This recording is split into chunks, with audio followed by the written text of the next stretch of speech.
Programa faz parte da 11ª Jornada do Patrimônio, que é promovida pelo Departamento Histórico e Cultural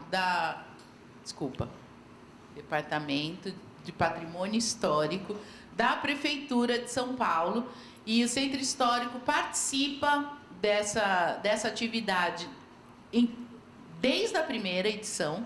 Nós participamos, e esse ano a gente está colocando mais atividades, né, oferecendo mais oportunidades. E, dentre essas, a gente vai estar fazendo uma edição especial do nosso programa Pesquisa em Debate. O Pesquisa em Debate é uma programação mensal aqui do Centro Histórico, que sempre trata das pesquisas feitas no nosso acervo.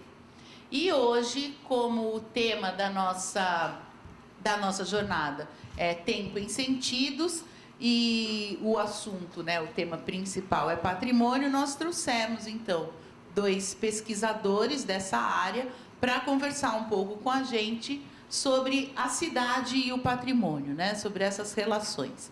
Então, eu tenho aqui a alegria de apresentar o professor Walter Caldana. Ele... Olha, aplausos, muito bem.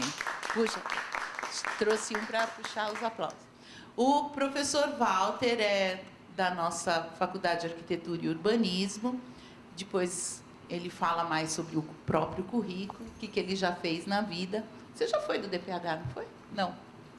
Mas ele já foi diretor, entre outras coisas, ele já foi diretor da FAO e lidera um grupo de pesquisa sobre cidades. E o professor, os 2 são doutores, tá? O professor Eduardo Abrunhosa, que também tem como tema de pesquisas, mas aí na área de história, cidades, e, além de outras coisas, é o coordenador do Centro Histórico. Então, sem mais delongas, eu vou passar a palavra para eles, e aí, depois desse Pesquisa em Debate, convido a vocês, porque a gente vai ter 2 atividades. Primeiro, uma apresentação do coral infantil aqui nas nossas escadarias, mas a gente também vai sair para o nosso trajeto maquenzista. O trajeto maquenzista percorre aqui o bairro, né, são 3 quadras praticamente, e só em 3 quadras, é uma volta no quarteirão, na verdade. A gente teve que selecionar apenas 10 edifícios que foram construídos e projetados por arquitetos maquenzistas, mas que, além disso tudo, são parte da história da arquitetura da nossa cidade, né? de uma época da arquitetura da nossa cidade, e tem uma grande relevância, não só, né, para o bairro, mas para a urbanização da cidade de São Paulo. Então, todos estão convidados também. E, nessa primeira edição, a gente vai ter um passeio inédito para a gente aqui, que é a entrada no Palacete da Dona Veridiana, ali a sede do Yacht Club. Eles terminaram agora um restauro, e a gente vai poder dar uma olhadinha, tá bom? Então, estão todos convidados. Lá embaixo tem o QR Code da Prefeitura, para vocês saberem a programação de hoje e de amanhã, tudo gratuito. E também tem um QR Code nosso, para você responder uma pesquisinha, tá bom? Muito obrigada. Já passo a palavra para os professores. O professor Caldana vai começar, afinal de contas, ele é mais velho que eu. Esse programa está sendo gravado, depois a gente vai disponibilizar nas nossas redes sociais.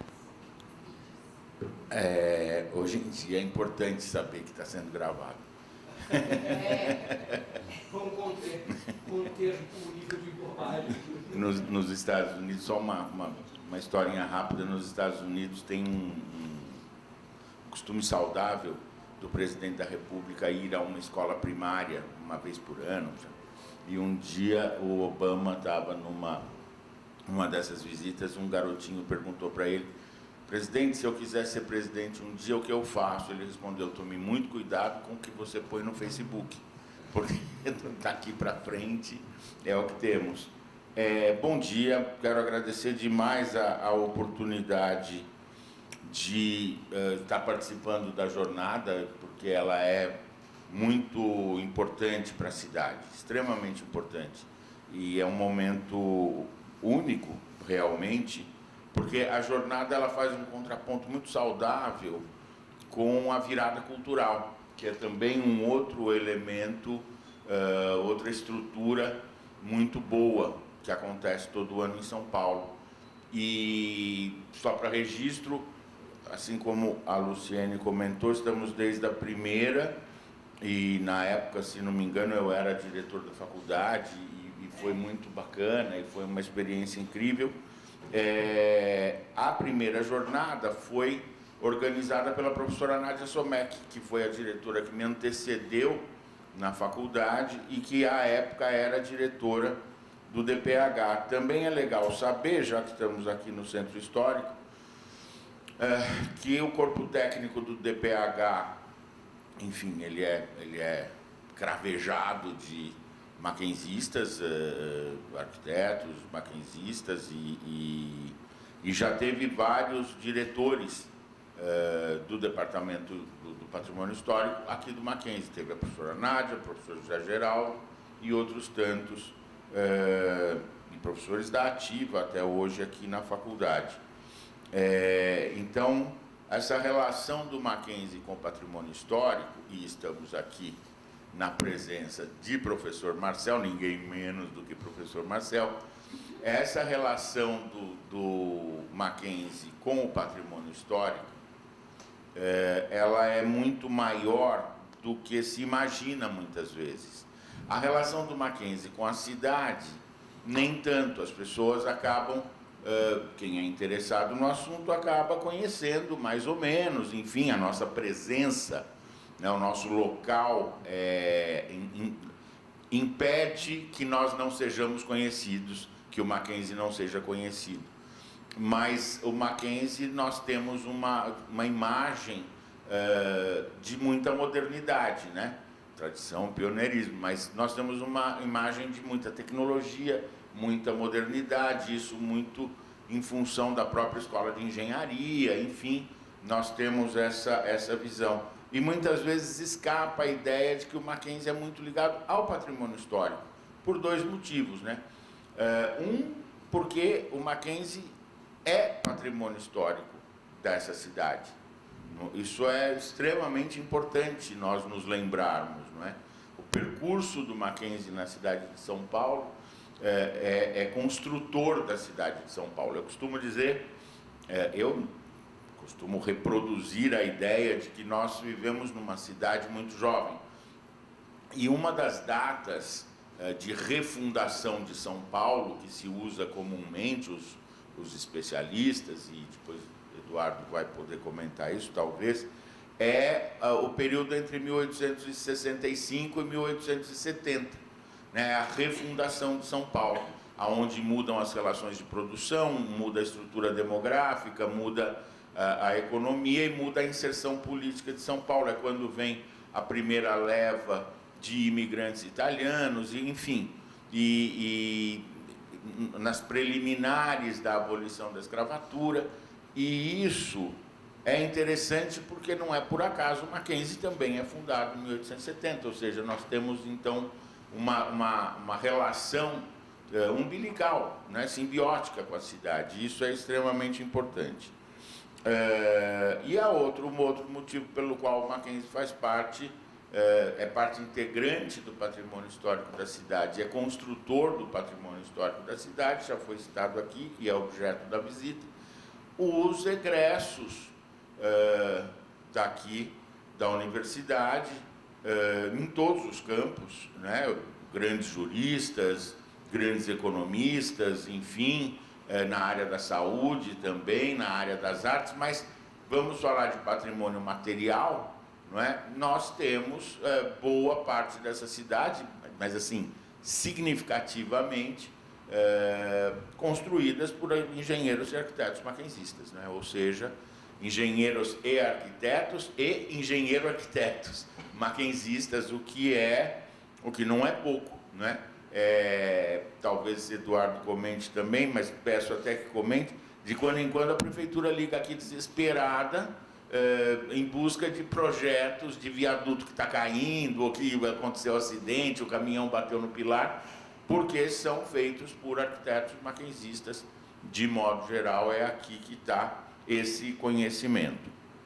Mas Apesar de ser uma jornada do patrimônio, e a gente está falando de patrimônio histórico, material e imaterial, eu quero fazer a minha intervenção, procurarei ser breve, sobre o presente.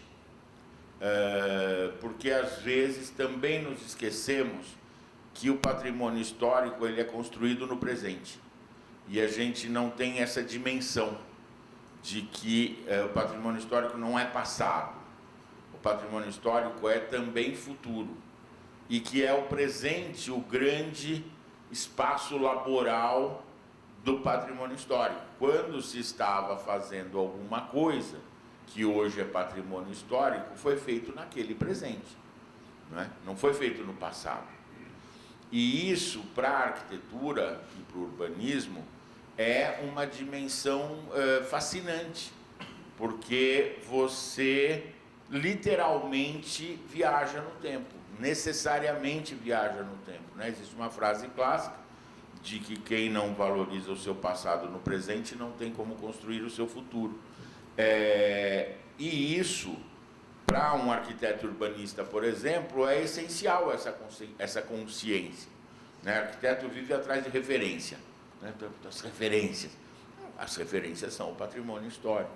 Então, essa questão de construir o presente com a clareza de que estamos fazendo o patrimônio do futuro, o patrimônio histórico do futuro. E quando eu estou me referindo a patrimônio histórico, material e imaterial, eu não estou me referindo apenas ao patrimônio classificado, o patrimônio tombado, oficialmente tombado. Não.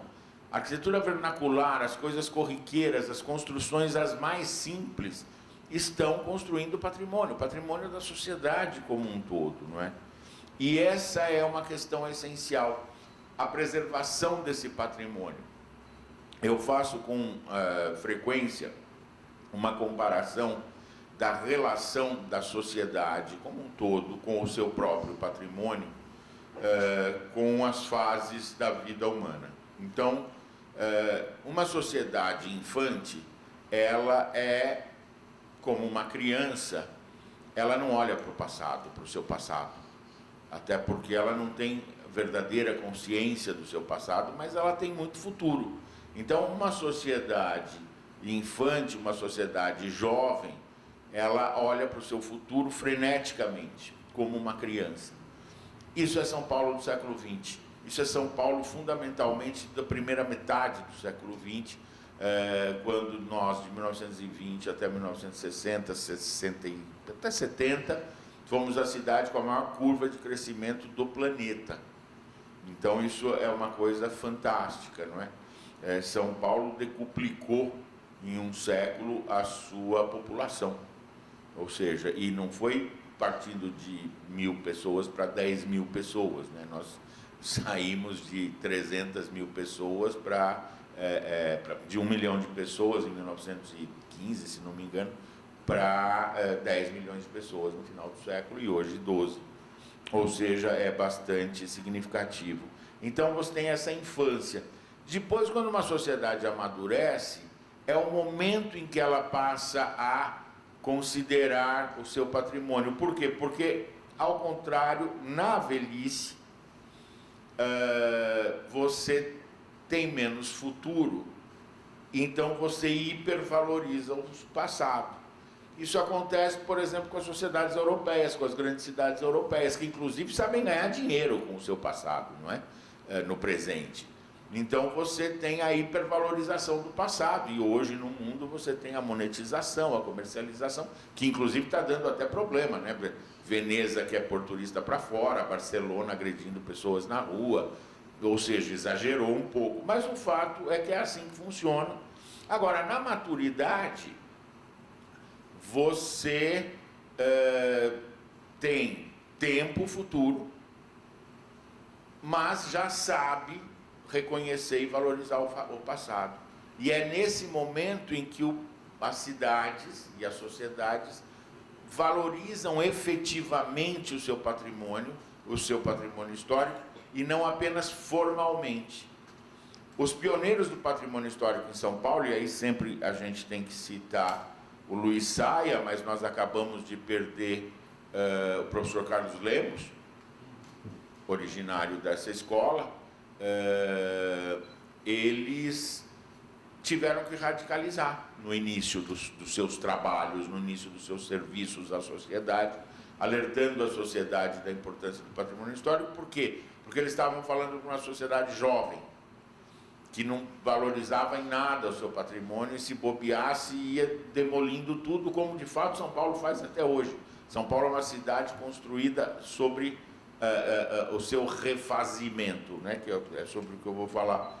Então eles tiveram que radicalizar, mas hoje nós temos o patrimônio que nós conseguimos preservar até hoje, se deve muito a esses pioneiros, exatamente por conta disso, não é? Exatamente porque eles, naquela juventude da sociedade, conseguiram incluir no processo educacional da sociedade essa disciplina, essa matéria, patrimônio histórico. E nós podemos, então, hoje, desfrutar de alguns dos seus elementos, e podemos ter discussões como essa, e podemos ter a Jornada do Patrimônio, e podemos ter a discussão sobre a preservação do patrimônio material, imaterial e ambiental na cidade de São Paulo, no país como um todo. Até porque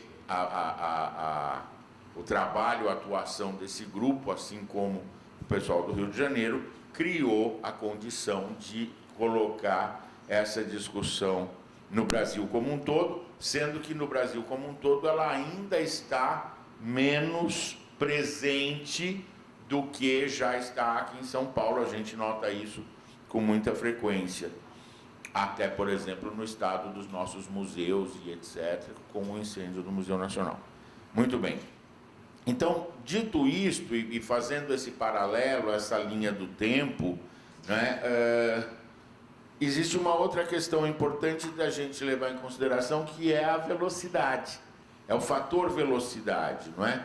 Também sabemos, principalmente nós que já estamos um pouquinho mais maduros, que quanto mais a gente vai ficando ancião, mais rápido passa o tempo, não é? A gente tem essa relação.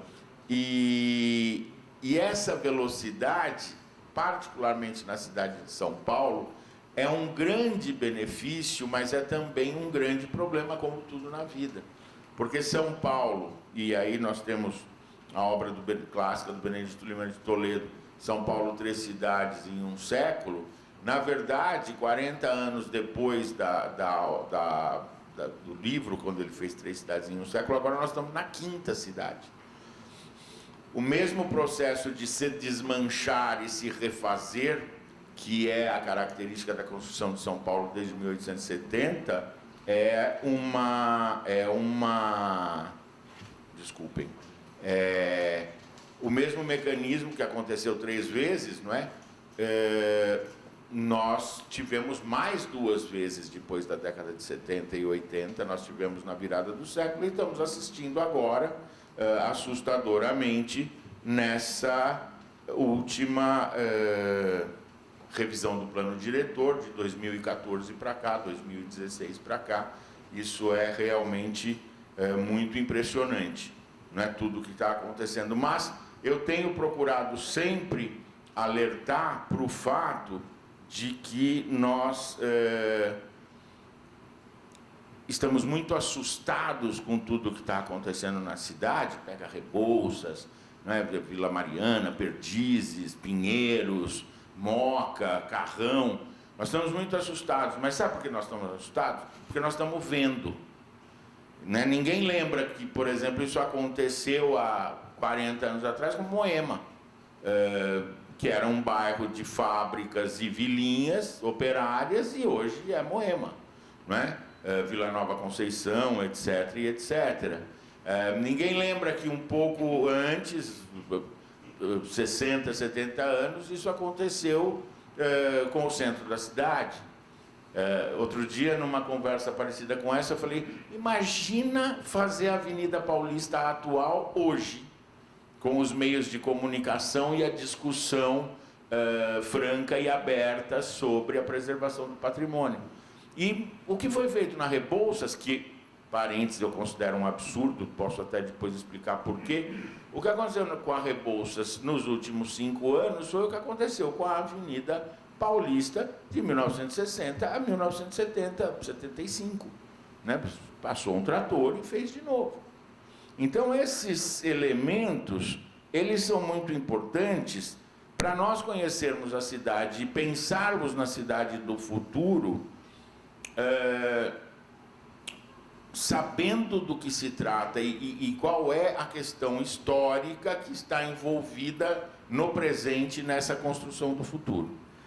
Indo adiante e já me encaminhando para a finalização, né?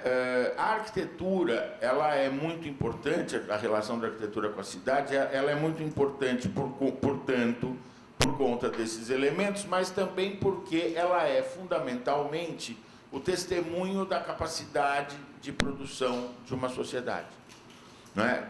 Das capacidades, e quando eu falo produção, não estou só falando produção econômica ou produção material, mas produção cultural, produção ética, em todos os sentidos, não é?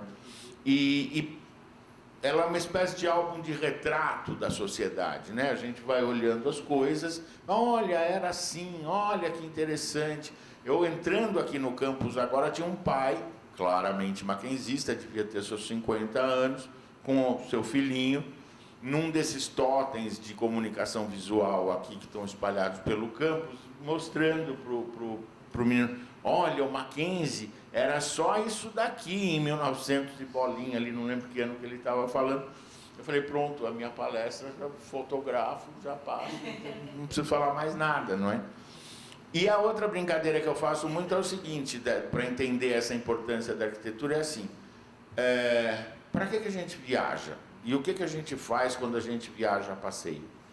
Só 2 coisas para conhecer um lugar. A gente come e vê a arquitetura.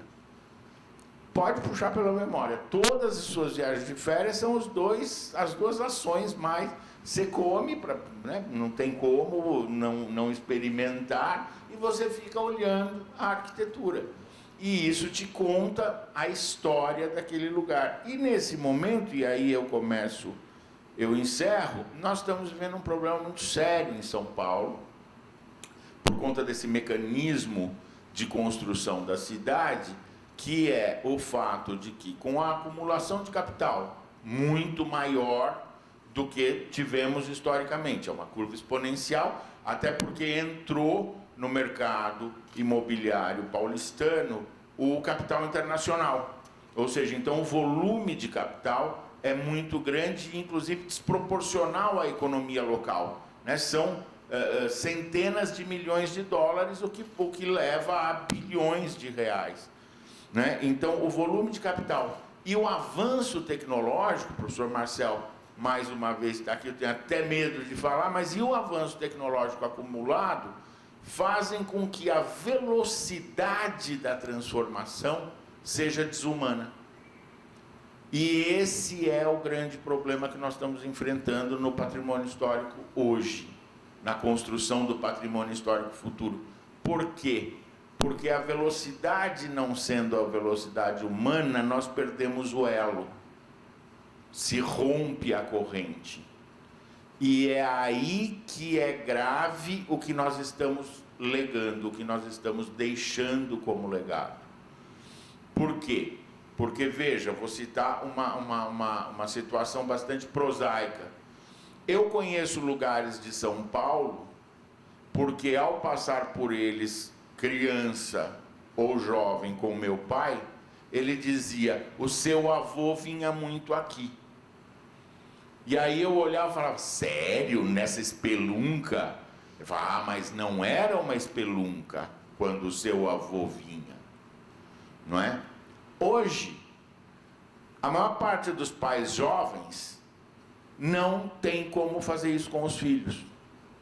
Não é que não tenha havido a transformação da cidade. Falei de Moema. O problema é a velocidade como se dá essa transformação. Porque quando o cidadão comum percebe a transformação, é porque a velocidade é desumana. Acabei de comentar com o Eduardo, aqui embaixo tem um filminho que eu insisto que todos vejam, a evolução do campus. É impressionante, esse campus muda todo dia. Todo dia. Só que nós, humanos, estamos acostumados a pensar que estamos numa situação estável, numa instabilidade. A gente não percebe a mudança, não deveria. Só que hoje o que acontece em São Paulo é que essa velocidade se tornou desumana, nós não conseguimos construir mecanismos públicos de controle, e a palavra é difícil, porque o controle, porque a intervenção do Estado na economia, não se trata disso. O controle, ele é a disciplina, não é impedir ninguém de fazer nada, mas é manter os interesses públicos e coletivos na condução das ações humanas, sejam públicas, sejam privadas, mas sempre coletivas. Então, esse elemento, nesse momento, está, digamos, desafiando quem pensa a cidade, quem pensa o patrimônio histórico, quem pensa a produção, do ponto de vista profissional, político, os nossos agentes políticos, etc., mas está desafiando a sociedade também. Por quê?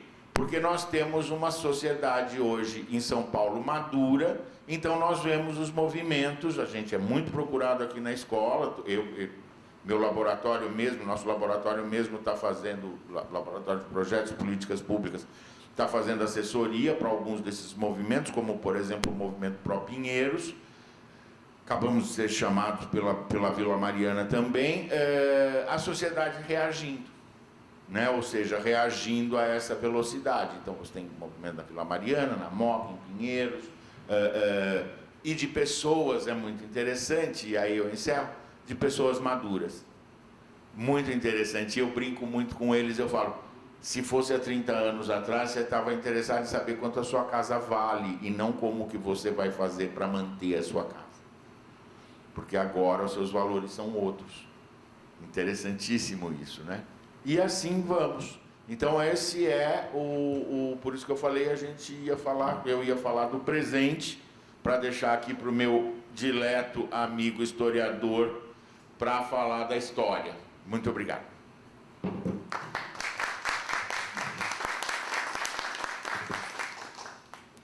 Bom dia a toda a gente que está aqui conosco e que certamente nos assistirá depois no YouTube, ao meu querido amigo, colega de Faculdade de Arquitetura e do Laboratório de Políticas Públicas, Walter Caldana. Saúdo o meu querido coordenador do curso de Arquitetura, que daqui a pouco irá conduzir a todos aí num passeio pelo bairro, num belíssimo projeto que nós temos aqui no Centro Histórico, chamado Mackenzie Passou Por Aqui. O piloto é aqui no bairro. Nós já temos mais de 100 edificações mapeadas, né? Aqui da Rua Mato Grosso à Avenida Higienópolis, da Consolação à Avenida Angélica, mais de 100 edificações já mapeadas, identificadas, devidamente catalogadas, que têm nos seus projetos originais arquitetos e engenheiros mackenzistas, só nesse pedacinho. Quando a gente começa a expandir isso um pouco mais para a cidade, não tem braço para continuar fazendo a pesquisa. Então vamos devagar, porque a ideia é também fazer com que as pessoas saibam disso, porque esses prédios, na sua maioria, são referenciais arquitetônicos e memoriais da cidade. Eu saudar o professor Marcel é saudar o próprio patrimônio histórico de São Paulo. Então, o professor Marcel é a nossa fonte referencial viva sobre vários assuntos. Eu começo a falar, pegando aqui o gancho final,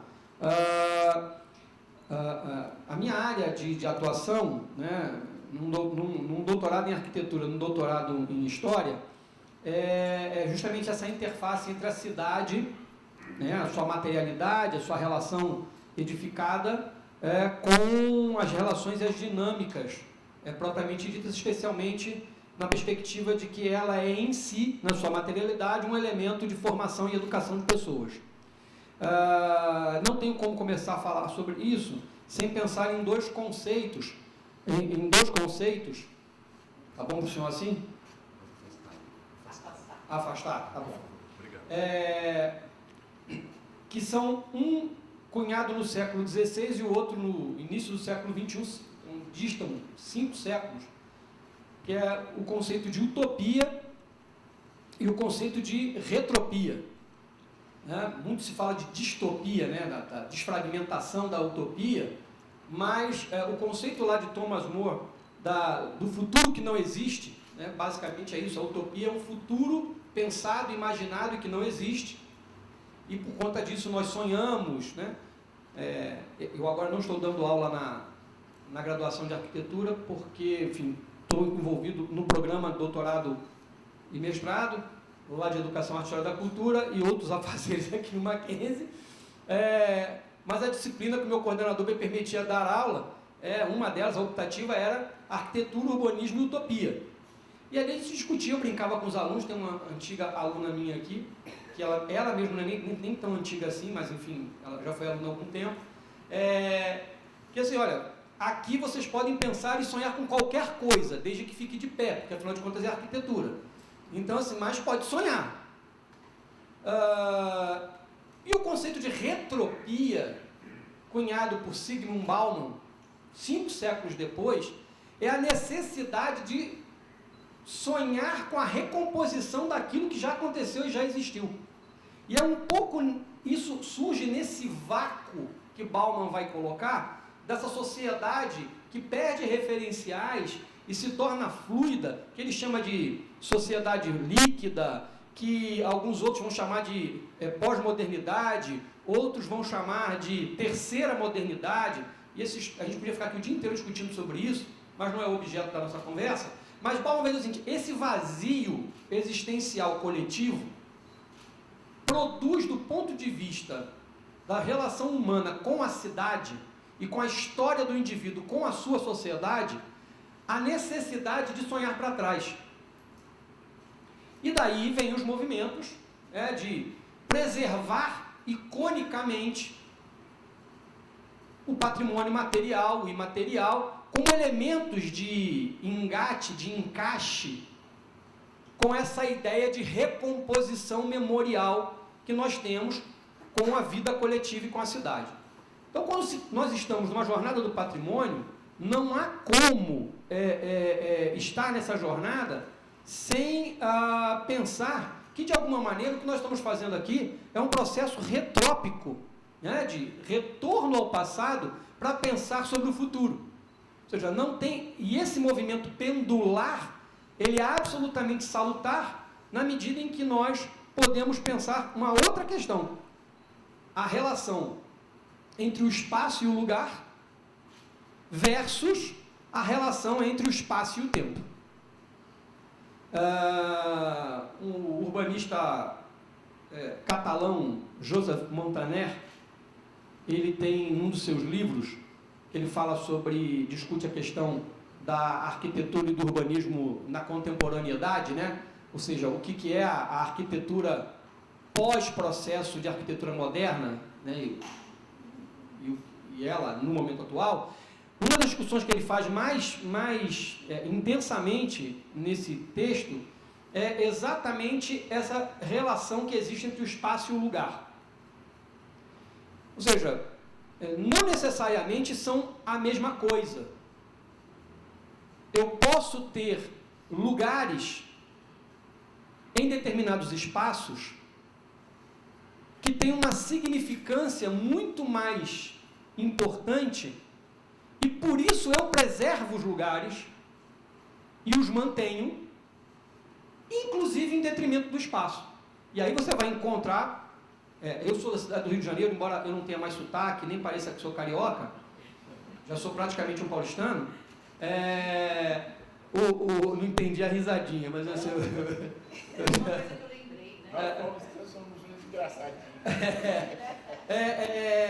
O Rio de Janeiro é um pouco disso, porque o centro do Rio esmagado ali, espremido entre as cadeias de elevações, de montanhas e tal, e o mar, você não tem para onde sair. O centro de São Paulo, o pessoal escapou do centro para Paulista, da Paulista para Berrini, Faria Lima, e vai escapando, e vai abandonando o que ficou para trás. O drama do carioca, E olha que já tentaram fazer isso com a Cidade Nova, já tentaram fazer isso com a Barra, já tentaram... Não consegue, porque a relação atávica entre o carioca, nessa discussão entre espaço e lugar, não dá para destruir o espaço, fazer de novo, embora lá nos anos 40, 50, sobretudo no período Vargas, né, onde a cidade realmente ganha essa feição que nós temos hoje, o espaço foi absolutamente reconfigurado, mas ainda assim, os lugares memoriais e referenciais da cidade tiveram que ser preservados, porque senão você perde identidade. E aí vem a outra questão, a relação espaço-tempo. O espaço, ele tem significância em relação ao tempo. E é um pouco do que o professor Caldana colocava. Eu brinquei aqui, Caldana e amigo Rodrigo, que é um dos nossos líderes aí da Escola de Música aqui no Centro Histórico, Escola de Música Mackenzie, ambos são da pitoresca cidade de Ribeirão Preto, quente pra caramba, e que tem aquele maravilhoso bar onde as relações sociais, o controle social da cidade acontece, chamado Pinguim. Ali não acontece fofoca, acontece controle social. Então as pessoas vão para lá, ficam bebendo, trocando informações umas sobre as outras, como qualquer cidade do interior, tem o bar da praça, onde você sabe tudo que acontece. E eu falei, olha, eu estou diante de 2 ribeirão-pretenses aqui. Aí eles brincaram, mas a gente não conhece mais a cidade. Exatamente por isso. Você se distancia tanto e há tanto tempo daquele espaço, porque o que sobrou daquela cidade é a sua memória. E aí nós entramos. E nem sempre a memória é a tradução do espaço, nem tem as amarras e as vinculações com os lugares com os quais você estabeleceu a sua relação particular. E isso aí, entre nós, historiadores, e uma turma de museólogos, tem alguns representantes por aqui, é a grande desgraça, porque para eles tudo é museável. Você acordou de manhã, o saleiro, museável, objeto museológico, vamos botar aqui, virou um museu, museu do saleiro. Aí tu pergunta, mas para que eu quero isso, filha? Qual é o significado disso? Não, porque minha mãe, esse saleiro dela, porque aí começa a entrar numa discussão que é muito mais essa. O objeto, o lugar, a edificação, ela ganha um elemento, uma camada de subjetividade que o transforma em referências gerais e importantes. E aí, avançando um pouco mais, a gente entra então na questão do patrimônio. O patrimônio, nada mais o Caldana falou aqui na sua fala, ele disse, a arquitetura na cidade ele é um álbum de fotografias, né? Você vai olhando, o patrimônio edificado nada mais é do que a materialidade da memória. Eu vou patrimonializar, e não necessariamente musealizar, mas patrimonializar aquilo que tem significância para a memória coletiva, algumas vezes para a memória individual de alguém que sentou naquela cadeira e resolveu tombar, né? Fazer aquilo ter significado para o resto todo. Mas eu vou patrimonializar aquilo que tem uma relação de significância. E essa relação de significância só faz sentido no processo retrópico que Bauman cita. Ou seja, só faz sentido se eu olho para trás e quero trazer à memória, há um texto das Escrituras Sagradas, né, do Antigo Testamento, na tradição judaico-cristã, tem um texto que diz assim, quero trazer à memória o que pode me dar esperança. Eu não quero trazer à memória outra coisa, gente, por favor. Não me traz à memória tragédia, porque tragédia não me enche de esperança. Eu só quero trazer à memória o que pode me dar esperança. E o texto, quem tiver curiosidade, depois vai lá ler o resto do texto. Eu só estou pegando esse. Quando a gente patrimonializa, quando a gente faz esse olhar retrópico e traz ao presente este elemento edificado, esta fotografia materializada, e digo, isto tem função patrimonial e eu vou preservar. Quando eu faço isso, o que acontece? Eu estou nada mais nada menos trazendo à memória o que pode me dar esperança, fazendo o registro patrimonial preservado para que as futuras gerações, as presentes e futuras gerações, possam construir as suas relações de engate. Eu brincava com os alunos e dizia o seguinte, a Bia talvez se lembre disso,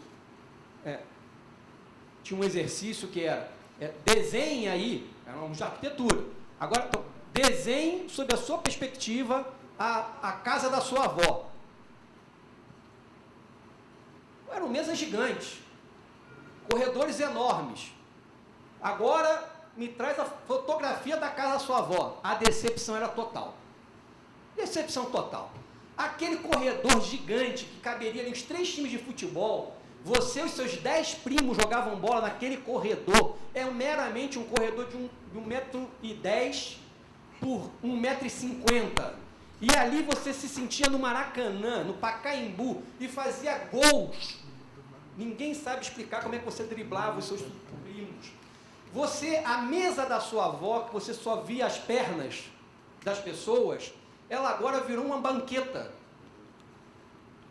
Portanto, quando nós olhamos para trás e trazemos esses elementos para o presente, nós também damos ressignificados. Então é óbvio que o Solar da Marquesa aqui no centro tem toda a sua carga histórica, a sua importância, mas ele hoje não tem, para uma criança que visita lá com a escola, o mesmo significado que tinha para a própria Marquesa ou para aqueles que eram seus contemporâneos. Qual é o dever dos museólogos, arquitetos, historiadores? Criar as pontes de conexão nessa relação entre espaço e tempo, entre lugar e espaço, e fazer com que essa lógica, na verdade, essa dialogia, esse diálogo entre a utopia de pensar o futuro e querer uma cidade absolutamente odierna, contemporânea, tecnológica, não se perca da sua própria história e não se afaste das suas próprias memórias. Concluo aqui a minha intervenção, para que todos possam fazer o passeio lá com o professor Luiz, falando um pouco sobre essa questão do papel dos acervos. O patrimônio edificado, ele é um acervo em si. Então, por exemplo, aqui no Mackenzie, nós temos um acervo, né, um conjunto arquitetônico edificado, que inclui este edifício em que nós estamos, que hoje nós numeramos como edifício número 1, mas vou fazer a mesma propaganda aqui do Caldano. Se você tiver curiosidade, vá à exposição e veja como o campus... Nós estamos comemorando 140 anos do campus Higienópolis. Esse campus, ele se relaciona com a cidade, mas sobretudo mais especificamente com o bairro. O bairro de Higienópolis e o campus, eles vão se consolidando quase que num valsar e num diálogo urbanístico e de ocupação do território que é bastante... Todas as características que você encontra no bairro, você vai encontrar dentro do campus. Eu tenho edificações absolutamente modernas, com concreto aparente, tecnologia embarcada aqui, como o nosso prédio mais recente, que tem 10 anos de construído e inaugurado, que é o do Centro de Grafeno e Nanotecnologia, o MacGraf, na saída pela Consolação, que vocês têm um hall ali de pilotis, 2 andares em volume, né, suspenso, com área aberta no 5º andar. Há um edifício como esse, construído no final do século XIX, com uma outra tecnologia construtiva, com uma série de características e influência da arquitetura anglo-saxônica, por conta da imigração de ingleses e americanos, nesse processo de construção e desenvolvimento da cidade a que o Caldana se referia. São Paulo, em 1900, é menor que Campinas. Campinas tem 200 mil habitantes, São Paulo tem 20 mil. Nessa primeira década do século XX, é só pegar o Morse, né, o clássico livro do Morse sobre a cidade de São Paulo, que vocês vão ver lá todas as estatísticas e a avaliação que ele faz. Uma outra dica também sobre esse momento da cidade de São Paulo é o livro do Cândido, do professor Cândido Malta, sobre a cidade de São Paulo, que é uma outra, para os futuros arquitetos de plantão que estão aí nos ouvindo, nos assistindo, esse livro é obrigatório, do Cândido Malta, você tem que comprar, ainda que você não tenha paciência para ler no primeiro momento, ele é um excelente peso para a sua mesa, para os seus trabalhos. Com o tempo, você não vai ficar sentindo confortável em ficar olhando para aquele livro e não ler, você vai pegar e vai ler, isso vai ser importantíssimo para a sua carreira e para a sua vida. É nesse salto que São Paulo se reconfigura e vira a cidade que virou. E por conta de um fenômeno absolutamente aleatório. A febre amarela que vai varrer essa região do Médio Paraíba, do Vale do Paraíba, e vai entrar ali por Campinas e tudo mais, e vai fazer com que Campinas se esvazie. Então, as grandes famílias ou vêm para São Paulo, ou vão mais ainda para o interior, ou para Minas. Isso faz com que São Paulo acabe, embora já fosse a capital da província, tá? Tenha um grande... É nesse momento e é nesse contexto que o Mackenzie começa a se implantar. E aí todo esse conjunto arquitetônico, hoje tombado, este edifício, que é o mais antigo construído, não é o primeiro construído aqui, mas é o mais antigo hoje ainda de pé, a biblioteca aqui ao lado, o prédio da Faculdade de Direito, a Faculdade de Engenharia, esse conjunto aqui da franja da Maria Antônia, que é tombado, vai se construir e vai dar caráter. E lembrando que caráter é do latim e tem o seguinte significado: imprimir um caráter, imprimir uma característica. Ela é uma expressão que vem do direito canônico, do direito romano, que fazia distinção entre bispos e bispos. Haviam bispos com caráter, então eles tinham lá o selo episcopal e por conta disso podiam tomar determinadas decisões, e outros que não tinham caráter.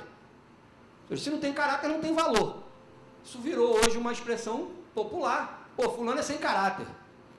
Sem caráter porque ele não consegue imprimir as suas características, imprimir os seus valores sobre o outro. O Mackenzie imprime o seu caráter pela sua arquitetura, pela sua imponência na cidade de São Paulo. Eu vou dar um spoiler de um texto que eu estou escrevendo, que só vai ficar pronto no ano que vem, no jeito que eu estou com a quantidade de coisas que eu estou, não vai ficar pronto nunca, né? Mas, enfim, está lá o rascunho, que é exatamente sobre a configuração desse miolo, né? É curioso porque você tem em São Paulo Campos Elísio, que é o primeiro bairro planejado de São Paulo, com toda a infraestrutura urbana, palacetes e tal, Santa Cecília, aí Higienópolis, vão sendo ocupados, né? Vão sendo loteados em paralelo. E fica um buraquinho no meio, uma chácara no meio. A chácara do engenheiro Buarque de Macedo, que depois da sua morte é loteada e gera essa chamada Vila Buarque, que é esse enclave de 8 ou 9 ruas, né? Que vai aqui da Maria Antônia a Jaguaribe, pegando ali aqui a Avenida Angélica, e lá embaixo Amaral Gurgel. Isso é a Vila Buarque. E aí o texto e a pesquisa é sobre a Vila Buarque, a verdadeira cidade universitária de São Paulo. Porque na primeira, até os anos 60, início dos anos 70, toda a vida intelectual universitária de São Paulo, todo o pensamento econômico, político, filosófico, linguístico do Brasil é discutido aqui, nesse nosso quartier latam tropical, nesse quadrilátero que fica aqui, nós aqui desse lado e lá do outro lado a USP. Não vou falar que o Marcel conviveu com esse período da história, vão pensar que ele é muito mais velho do que ele é. Mas conviveu, né, Marcel? Quando você era aluno do Mackenzie, o pessoal da USP ainda estava ali do outro lado, né? Estava. Vamos parar por aí, porque mais declarações eu sei que a gente vai acabar chegando em outras discussões. Mas é isso, era a escola de economia, era a escola de filosofia e ciências humanas, era a escola de ciências políticas lá embaixo, do outro lado do que hoje é a pracinha do Rotary, né? Lá do outro lado, você tinha o teatro e a biblioteca Monteiro Lobato, só ficou a biblioteca, o teatro é destruído pela ditadura militar para acabar com as reuniões de alunos, uma obra, um opúsculo, Ed, bem-vindo, um opúsculo da arquitetura moderna, ali nesse enclave chamado Vila Buarque, né? Tinha uma passagem sinuosa, com uma marquise sinuosa da biblioteca para o teatro, que ficava exatamente ali onde hoje é a quadrinha de futebol de salão, que foi destruído sob a alegação que queria ser ampliado e nunca mais existiu, ficou só a quadrinha ali. Mas quando a gente pensa isso, o Mackenzie imprime sobre a cidade esse caráter. Quando falam do Mackenzie, ninguém lembra do edifício lá do, hoje, Centro de Ciências Sociais Aplicadas, lá o CCSA, o edifício Modesto Carvalhosa, em frente às quadras, todo em concreto armado e tal. Ninguém lembra disso. Todos lembram dos edifícios de tijolinho. Todos lembram dessa arquitetura anglo-saxônica. Todos lembram desse que dão e imprime um caráter a nossa, como gostaria de dizer, o fundador da escola de arquitetura, o engenheiro arquiteto Cristiano Stockler das Neves, esta vetusta e respeitável instituição anglo-saxã implantada nos trópicos para combater esse odioso movimento moderno. Isso seria uma outra discussão e um outro debate. E eu encerro citando o Cristiano porque Caldana sabe que eu vivi uma relação de amor e ódio com o Cristiano, porque ele foi meu objeto de pesquisa biográfico durante muito tempo. Eu tinha discussões homéricas com ele. A minha companheira, a minha esposa, achava até inclusive que eu tinha problemas mentais. Eu passava a madrugada discutindo com ele em pé, em casa. Eu falei, isso não é possível que você tenha falado um absurdo desse. O Cristiano, ele era um homem, Caldana já ouviu falar isso em outras conversas, como essa. Ele era um homem, a gente sabe, não, fulano é um homem à frente do seu tempo. Sim, o Cristiano, ele e aí eu volto para o primeiro ponto e encerro. Ele era a síntese daquilo que eu disse no início, que é essa tensão entre a utopia, o futuro inexistente, que arquitetos, urbanistas, economistas, todos aqueles que pensam a sociedade, e mais especificamente os arquitetos que pensam essa construção futura, né, entre a utopia, que é aquele futuro que não existe, e por conta disso me permite ousar, e ousar da tecnologia, ousar dos métodos construtivos, ousar do pensar, tensionado com a retropia, com esse olhar para trás. Cristiano Stockler das Neves é a melhor síntese de uma pessoa que poderia trabalhar cuidando tranquilamente de patrimônio, porque ele era um homem à frente do seu tempo, do ponto de vista do domínio da técnica, da proposição projetual arquitetônica, da concepção de cidade, mas do ponto de vista do fazer e cuidar e pensar filosófica, ideológica e sociologicamente, ele era um homem com os olhares voltados para o passado.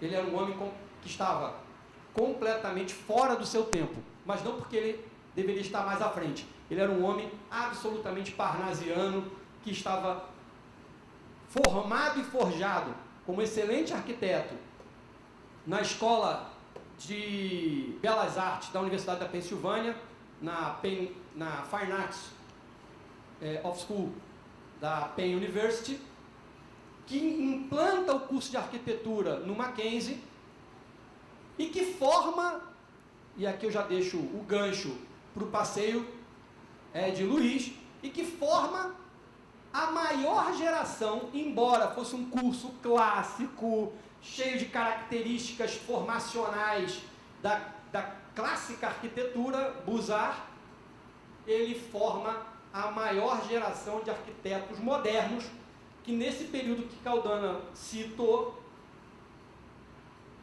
dos anos 40 aos anos 2000, vai configurar e reconfigurar as cidades várias vezes. Carlos Lemos, que morreu agora semana passada, é um egresso dessa escola. Paulo Mendes da Rocha, egresso dessa escola. Pedro Paulo Melo Saraiva, egresso dessa escola. Chico Petraco, egresso dessa escola. A família Bratic, para não errar aqui e esquecer de ninguém, desde o velho Oswaldo até cá, todos formados no Mackenzie. Baiana, Nise de Melo, família Candiá, e por aí vai. Inclusive, temos ainda herdeiros, porque eles mantêm essa tradição, voltam aqui para estudar aqui, para tristeza do pessoal da USP e desespero, continuamos formando os melhores arquitetos da cidade de São Paulo, e com isso continuaremos preservando o patrimônio com a nossa visão utópica de projeto, mas com o nosso compromisso retrópico de preservação da memória edificada da cidade. Muito obrigado.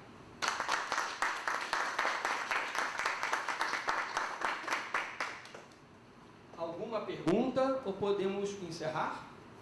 Alguém quer perguntar alguma coisa ao professor Caldano? Professor Marcel, alguma contribuição? Não? A plaquinha de patrimônio do professor Marcel será devidamente entregue. Vocês estão, inclusive, é importante que se diga, embora não haja nenhuma placa na porta, porque, na verdade, nós não colocamos, porque o DPH, estamos aguardando a liberação do DPH para o projeto de restauro desse prédio, mas vocês estão no auditório Marcel Mendes. Então, vocês estão presentes em quem dá nome ao próprio auditório do Centro Histórico. Muito obrigado pela presença de vocês.